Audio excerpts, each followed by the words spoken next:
Welcome to this episode of the Million Dollar Mastermind. I'm Larry Weidel, and before we get started, if you want to know exactly how to win again and again, go to weidelonwinning.com/webinar now to watch something I've put together for you. Now let's get going into this episode of Million Dollar Mastermind.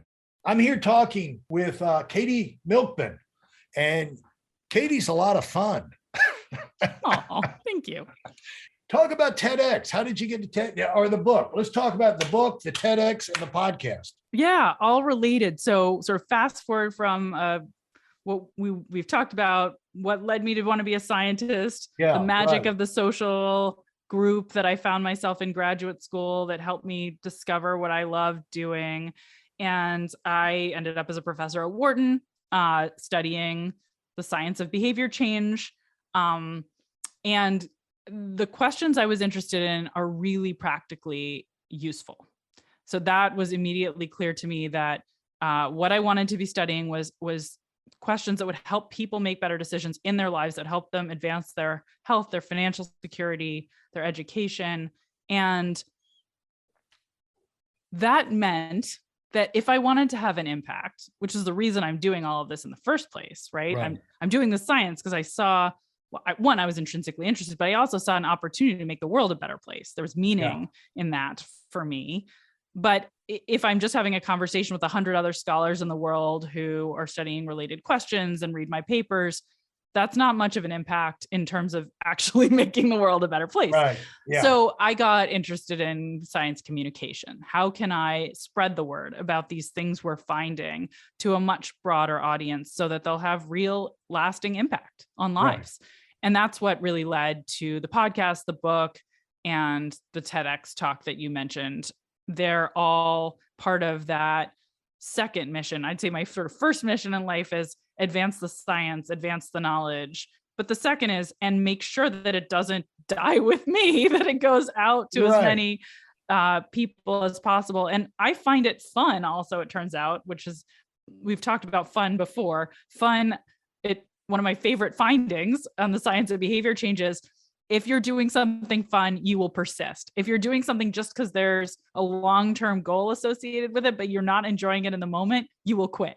People don't get that enough. But for me, I'm so lucky that it was fun. The science was fun, and I found the communicating about it was fun. And so that's what, led me to these other projects. I can't help myself, but I have to pass this on to you. Because I've spent a lifetime training people too. And what they keep doing things that are rewarding, they get positive feedback, and they feel good. They've got to be, they got to hear a yes. They've got to get a paycheck. They've got to win an award. They got to get some kind of positive feedback where they said, this is fun, and also in the process, they start to build confidence. I can do this. But things that are fun, that they have their own confidence, they convince themselves they can do it and really be at least above average or even a chance at great at, those are the kind of things that people pour themselves into. But it starts with getting them those little successes, those baby steps of success. And, you can really orchestrate that by, you setting them up for success. By small achievable type goals. Absolutely. Some of my favorite research really reinforces that. There's a study I love this isn't about life achievement. It's more about sort of breaking a bigger goal into a smaller goal, but I think it reinforces your point. The study by Hal Hirschfeld from UCLA and collaborators, where they show if you invite people to save $5 a day instead of $150 a month, you multiply by a factor of several, how many people say, oh yeah, I'm comfortable saving, because those bite-sized pieces, people are willing to, they can see that. And then getting the success time and again is a snowball effect. And that has also been shown. So I think the evidence is so strong and not enough people appreciate the importance of those bite-sized goals that they can see success on. Yeah, it's like a fellow in our company one time said, everybody has a goal of being financially independent, but what they're missing is those daily achievable pieces of it. yeah, pieces of it where you can set those up, where you can feel like, yes, I'm doing it, I'm doing it, I'm doing it, because you're going to run into all kind of setbacks.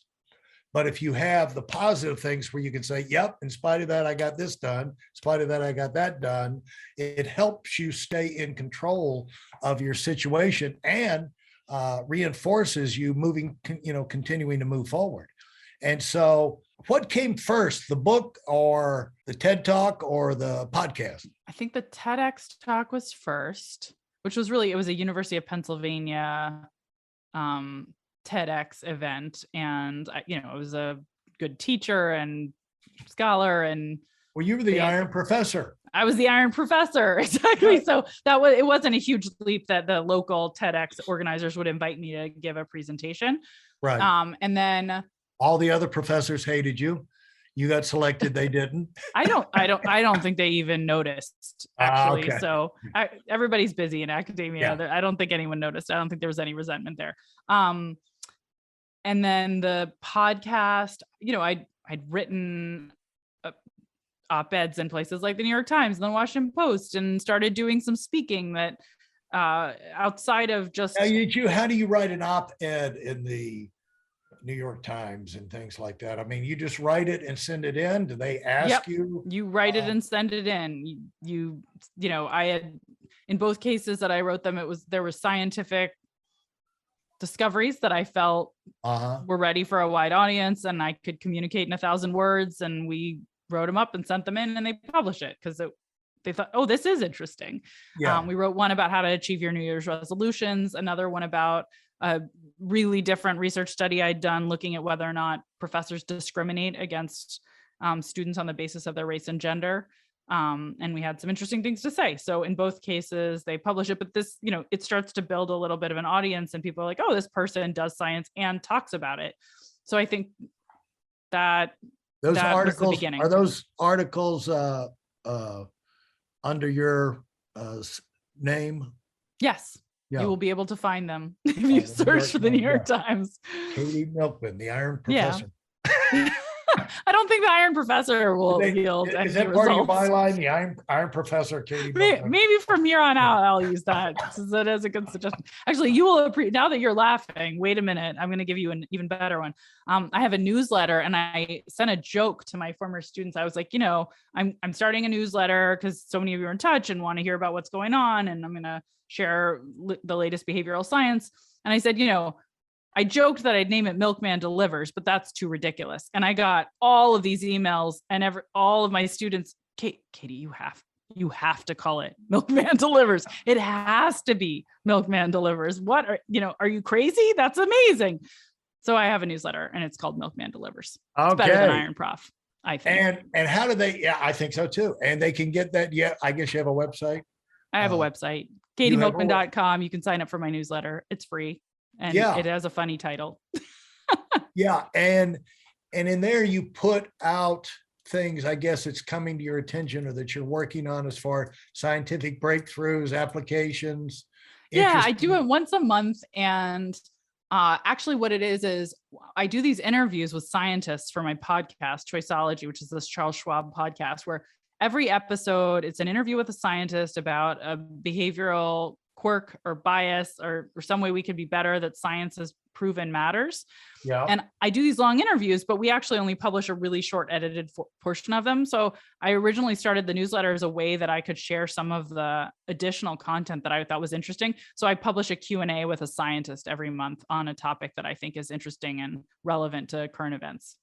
And that's pulled from the podcast. It's pulled from, podcast tapings that sometimes part of it aired and part of it didn't. Sometimes all of it aired, sometimes none of it aired. It depends. Yeah. Let's get the name of your book for everyone. It's called How to Change: The Science of Getting from Where You Are to Where You Want to Be. And How to Change: The Science of Getting from Where You Are to Where You Want to Be. Okay. And that's the world I operate in, except not the science part. I deal with the real life side of that. And our approach here is talking to people like yourself who have lived that and let you tell them, The stories. Yeah. The Yeah. stories are so important. How you The book is more focused. The book is full of stories, but yeah, it's a science nerd's book. I wrote about the yeah, adventure stories of doing the research to uncover the answers to questions about sure. change. Yeah, So it's I think it's important for people to know if they pick it up, they're gonna hear about the science as well as the stories. It's both. right. But the thing is, it's interesting to hear you talk about making things work. Like when you're out there, you're doing the research. Is everybody in the professor world writing up op-eds and sending them into the New York Times or something like that? I mean, because Not you had everyone something wants to do that kind of work. Right. Not all of us. I have lots of colleagues who, we sort of think about, there's a spectrum of different types of science, from like really, we call it really basic science, like the most Right. fundamental, like understanding how neurons fire in the brain, Right. right? Or understanding, why, why our orbit around the sun Right. is what it is. That would be more, there's more basic science questions, and then there's really applied science questions where it's like Right. really practical, right? You think like vaccines, that's an applied science. And the kind of work I do, where I'm trying to understand, like, how do we help people change? How do we get them to save more, exercise more, study harder and get better grades? Those are really applied research questions.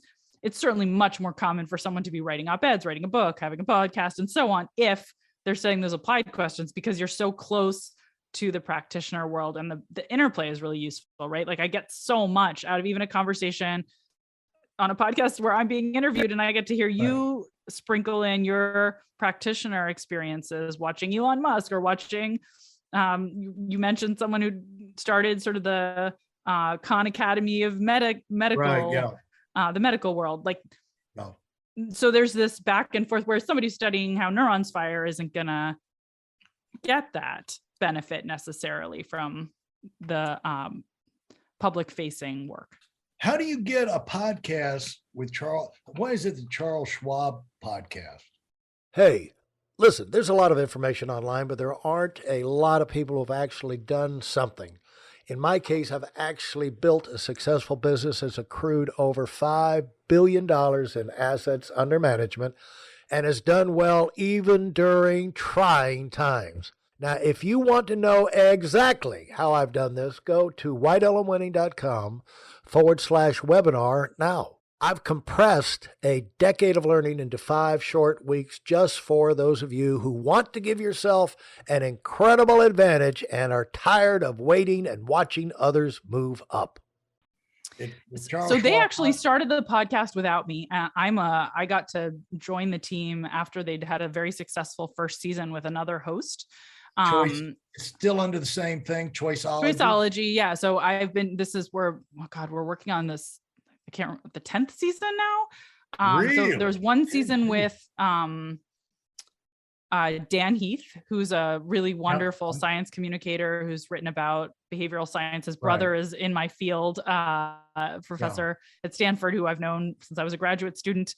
And Dan did a great job with this initial mission. So Schwab wanted to create a podcast that would help educate their audience, including like current customers and hope for customers, about topics that might help them make better financial decisions. So that was their vision. They brought him on. They wanted to have science in it. And then when I sort of came in and took over, the podcast morphed a bit because I wanted to go deeper on the science. And I'm not sure how they found me. I sort of got outreach saying, "Are you interested?" And I listened to some episodes and I was like, wow, this is neat. And they have a really big audience. And this is a way that I could expand the influence I'm having in terms of communicating about what I think the most interesting science is to help people. How much of your life does that take to do that? Not very much, actually. It's a very small amount of my time, which is one of the other things that's wonderful about. There's a fantastic production team that does a lot of story chasing. They do a lot of the work. We choose the topics together. So I come with a big list of things, and get to choose who I'll interview, who's going to be the scientific expert, but then the team does most of the heavy lifting. There's a story we tell at the beginning of each episode to illustrate whatever point we're making. And then I interview the expert, and I actually am not involved in this sort of story chasing. There's a whole other team that does all of that work. How many episodes a month do you put out? We make 12 a year. So 12 a year. Yeah. So, there's an off season and an on season. So, but it's not a huge time commitment, which is part of, it's been really fun for so many reasons. One of them is it's not a heavy lift. It has really big impact because there's so many people who listen.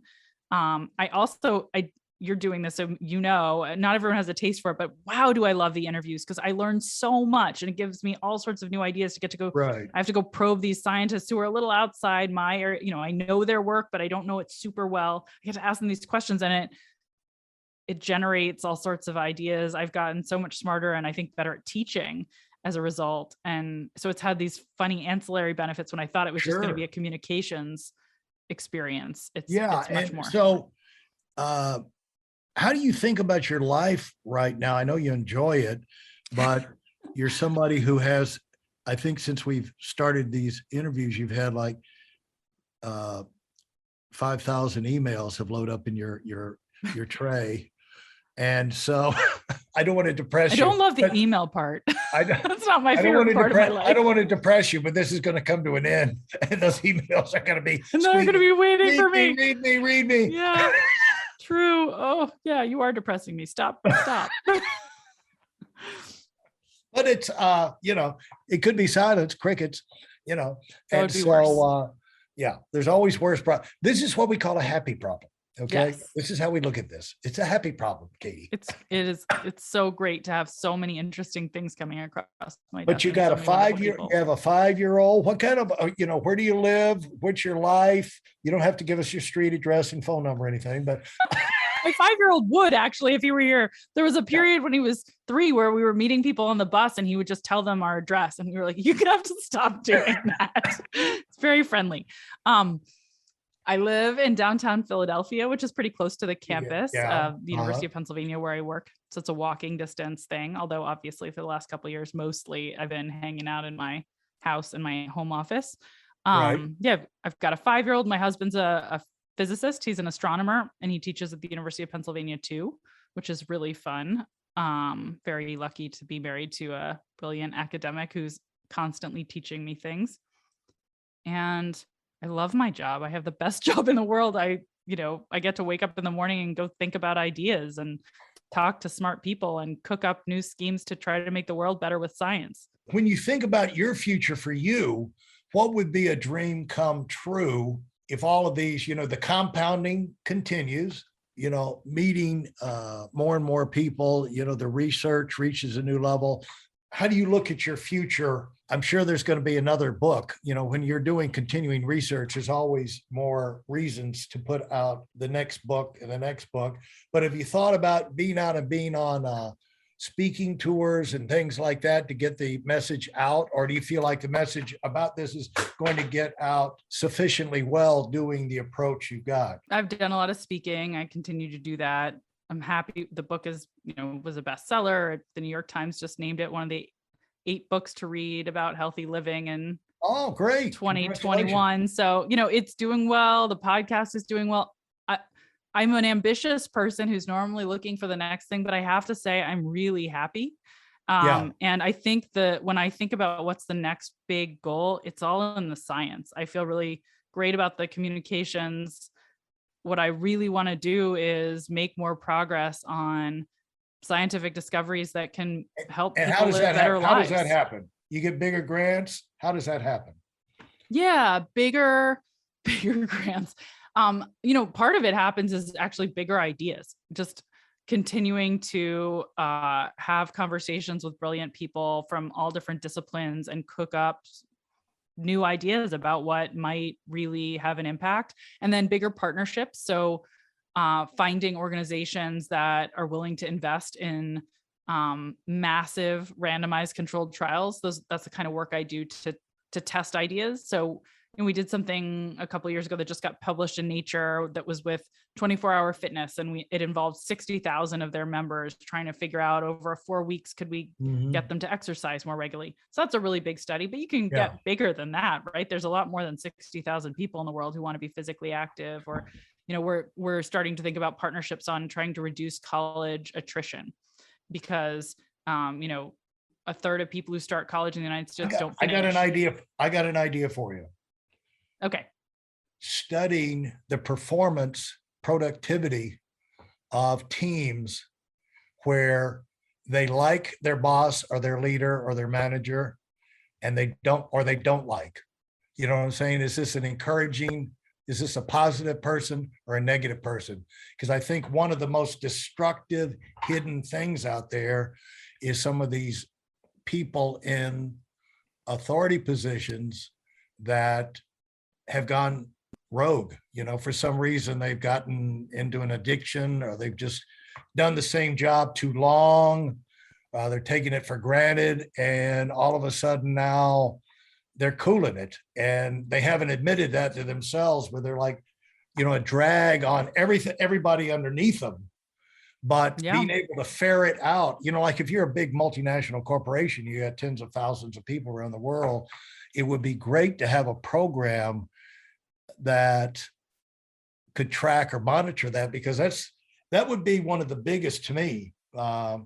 You're talking about cool people analytics stuff. And I should say, there are so many brilliant scholars who are specifically studying teams. You're making me think of Amy Edmondson and her work on psychological safety. And there's conferences of people who are focused on groups and their interactions and their leaders.